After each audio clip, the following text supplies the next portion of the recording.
네, 1강 도미설화와 설신여설화 이야기 한번 해보도록 하겠습니다. 도미는 백제인이었다고 해요. 비록 벽천에 그러니까 빈민촌 같은 보잘것없는 백성이었지만 잘못 의리를 알며 그 아내가 아름답고도 절개가 있었다고 합니다. 그래서 이것 때문에 이제 도미의 아내가 아름답고 절개가 있다라는 게 소문이 나니까 어떤 왕이 이 아내를 시험해보자 합니다. 그래서 계로왕이 이걸 듣고는요, 도미를 불러 말하기를, 야, 네 부인이 정결의 제일이지만 이게 또 사람 많을 때야 정절 많은 여자로 소문이 나서 사람들 눈치 보느라 그러는 거지, 어둡고 사람이 없는 곳에 좋은 말로 꿰내면 또 다를지도 몰라 라고 합니다. 그랬더니 이제 도미가 아니요, 사람의 정은 헤아릴 수가 없다. 그러나 신의 아내 같은 사람은 죽더라도 마음을 고치지 않을 것이다 라고 확실하게 아내에 대한 믿음을 보였다고 합니다. 왕이 그러니까 이 도미 아내의 정절을 시험하고 하려고 일이 있다 하여 도미를 머물게 하고, 가까운 신하 한 사람한테 왕의 의복과 말 종자를 빌려주어 밤에 그 집을 가게 했는데 먼저 사람을 시켜 왕이 온다고 알렸다고 합니다. 그리고 나서 가짜 왕이 와서 부인에게 이르기를, 내가 오래전부터 너의 아름다움을 듣고 도미와 내기장기를 해가지고 이겼는데 내가 너를 데려가서 궁녀를 삼을 것이다 라고 표현을 하죠. 그러니까 사실 여자를 걸고 내기를 한다라는 게, 그러니까 그런 게 믿을 수 있을 만한 시기였다라는 거죠. 실제로 가능했던 시대라는 거지. 그래서 부인이 청하기를, 국왕에게 망령된 말은 없고 내가 감히 어떻게 순종 안 하겠어.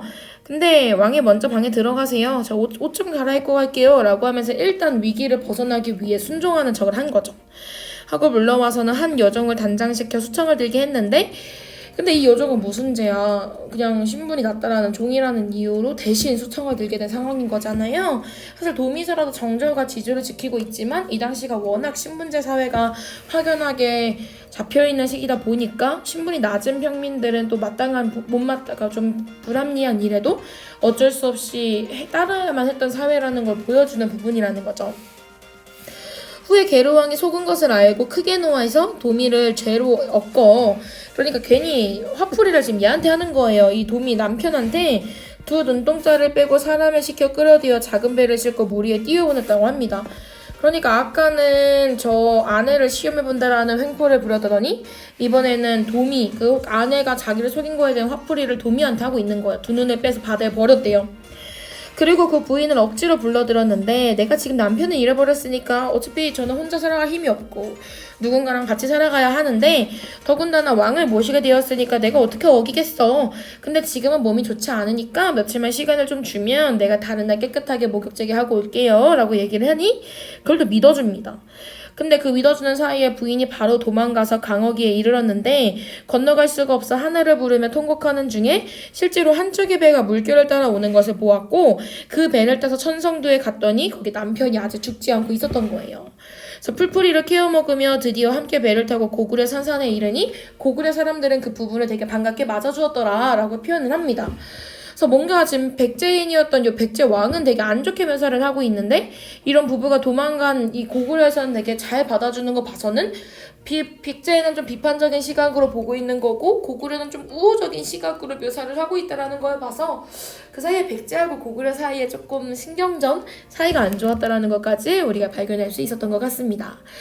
우리가 요 도미설화 같은 경우는요, 여러분들이 익숙하지 않을 수도 있는데, 보통 요 도미설화는 우리가 이제 춘향전이나 이런 정절을 중요시하는 고전 소설 속에서 근원설화로서 많이 제시가 되고 있습니다. 특히 도미설화의 근원설화가 된 친구는 관탈민녀 설화라고 부르는 친구인데요. 관리가 강탈한다, 수탈한다, 백성의 여자를 이라고 해서 관리가 자기 권력을 사용해서 이 백성의 여자를 빼앗는 그런 모티프를 가지고 있는 작품이었다라는 거죠. 근데 여기서 말하는 도미 부인 같은 경우는 진짜로 그 도미 부인의 개인적인 이야기를 얘기한다기보다는 아무래도 그 당시에 이런 권력자의 횡포에 의해서 좀 당했었던 백성들을 의미를 하면서도요. 근데 또 지금 요 도미를 보시면 알겠지만 온갖 순환을 당하면서도 거기서 포기하지 않는 태도를 보였더라는 것도 확인할 수가 있을 것 같고요. 또 두 번째 같은 경우는 이제 이 계로왕 같은 사람은 권력을 믿고 백성들한테 횡포하고 수탈을 하는 게 당연해졌던 그런 권력의 횡포를 저지르고 있었던 그 당시 권력자를 의미한다라는 것까지 알아두시면 될 것 같습니다.